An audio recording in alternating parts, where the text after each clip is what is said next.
I want to start right at the outset, and I save this sound for your analysis because I think it'll be smarter than mine, of the signature moment of the night, which was Marjorie Taylor Greene of Georgia confronting Joe Biden as he spoke. And here's what happened next. I'd be a winner, not really.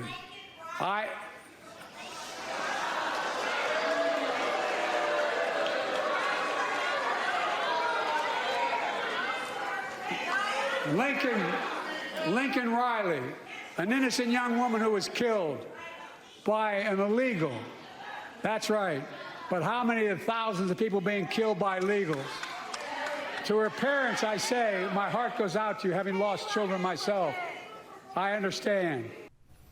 So what did you make of that? What does that mean, do you think? Well, I've never seen, in general, an angrier speech. I mean, I think the left's happy because he didn't stumble, but he only is incoherent when he's full of venom and he's angry. Get off my... This was Phantom of the Opera #2, and I've never seen a president interact and yell at the opposition. And, you know, Tucker, he attacked the Supreme Court, and he was having a dialogue, an invective against the Supreme Court justices in the chamber.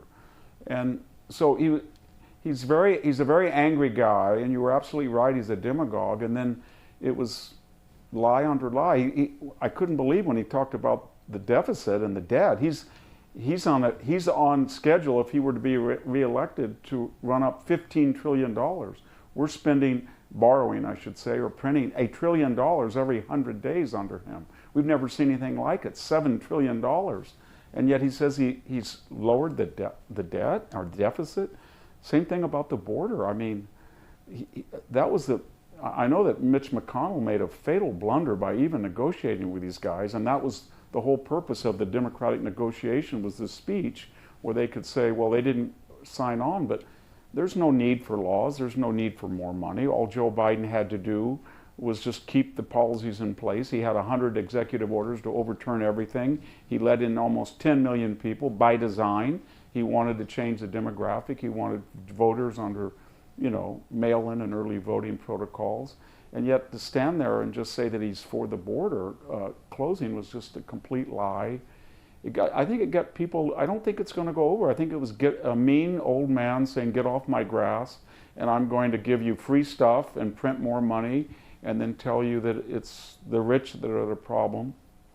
I think the nadir, though, Tucker, was not just the Marjorie Taylor Greene exchange, but when he said that he's getting tired of people not paying their income taxes when his son is now facing several felony counts for tax avoidance, and he's got a lot of cash that he's never reported. And as soon as he's out of office, if there's any justice in the world, he'll face the same exposure as Hunter. So I know that the left will say, well, he didn't stumble, and he was vigorous, and he was muscular, but it was a muscularity and a vigor that was frightening, because it was exactly like he did in that other speech about the semi-fascist and ultra-MAGA. Yes. And the idea that buffoonish display in the rotunda for a few minutes was a insurrection and is the greatest threat to America since the Civil War. I think he forgot December 7th and World War II and World War I, but my God, he lives in an alternate universe. And well, may I ask you a question about human nature? He didn't write this speech. His staff wrote it. They're not stupid. And they told easily provable lies, not just a few, as politicians invariably do, but big ones. The Republicans are responsible for the spending and the border, et cetera, et cetera. Why do they do that? Does that work? If you repeat a lie often enough, does it become real? Like, what's the thinking there, do you think? I think they think that lying on the border and lying on the budget and lying about abortion and lying about all these things will be resonated because they have confidence in the media. They feel they control social media, traditional media, new media, entertainment, and this will just reverberate and as what you see every night on network news or MSNBC. But I don't think it's going to work because people have heard it before, and they look at the reality that the staples that make life possible, fuel and food and shelter, have gone up 30%, and he doesn't care. And when they look at the border, it's 8 to 10 million people who are swarming into the United States, and he doesn't care. And when you look at abroad, you know, he kept talking about Ukraine, Ukraine, Ukraine. You want to think, okay, there's been 4 administrations. When did Putin go in? He didn't go in during Donald Trump, but he went in during Bush, and he went in Obama, and he went in yours. And you talk really tough on Ukraine, but you were the one that fled in disgrace from Afghanistan. You told the country you wouldn't react if it was a minor invasion of Ukraine. You talk about giving them aid. He froze $100 million. And there was no Middle East war when Donald Trump was there. So the world fell apart when he came on the scene. He knows that. I think they're going to be desperate. I think you're absolutely right about what the contours of the next election are going to be. It's going to be Donald Trump is January 6th, beat that dead horse. It's going to be abortion. It's going to be Donald Trump, lawfare. And then it's going to be confidence in 70% of the electorate not voting in person on election day. And that's all they have. Every single issue, people are sick of him. And but I do have some confidence. I'm a little bit more optimistic when you look at that face and you see that reptilian grin and an anger, and he screams for emphasis. He doesn't change his intonation or use his hands or try to smile. It's just very angry and full of venom, as if all of the veneer of self-control of an earlier Joe Biden is gone now, and it's the real Joe Biden coming out. We've seen it before, and it's kind of frightening. I've never seen an angrier speech, State of the Union, than that. Never. I don't think there's ever been one. Last question, if you were going to guess what happens as this unfolds, because there's no better big picture assessor than you, is Biden going to make it to November? Is there any chance he wins? I mean, what would you guess if you had to in March? Now, what happens?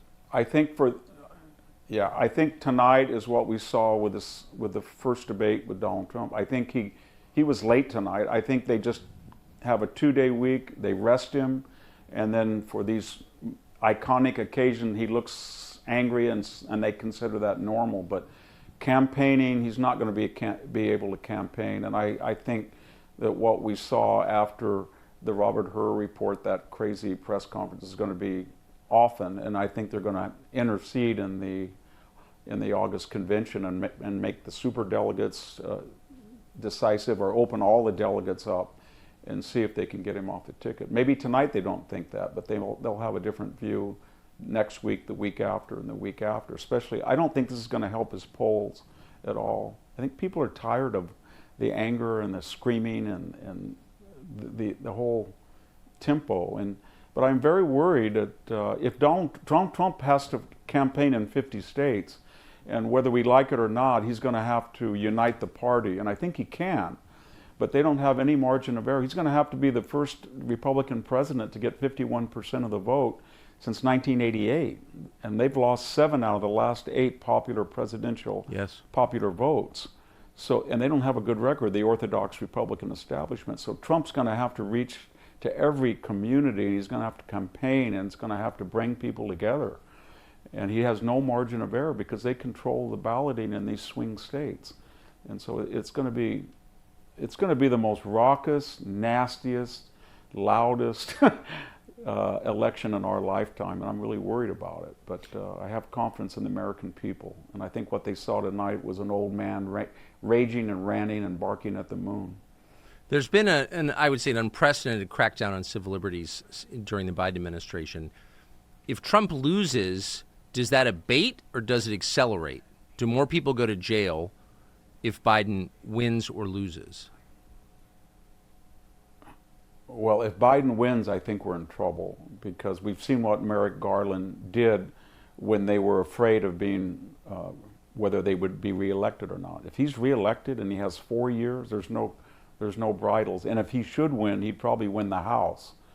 If Donald Trump wins, the thing about Donald Trump is everybody says he's out for revenge and everything, but you look at the FBI, the CIA, the DOJ, the IRS under his control, they weren't vindictive. They didn't go after their political enemies. No. He may talk tough, but he's not a vindictive person. And I think he has moments after the Iowa primary and when he talks about getting even by being successful, that he's got it in him to unite the country. Biden doesn't. And I think Trump could. And I hope that he campaigns in the inner city. I hope he campaigns in places like where I live in the Central Valley. There's people that want a reason to vote for him. They're sick of Biden. And they feel that he did a good job. And all he has to do is appeal to that. And I hope he does. I hope so too.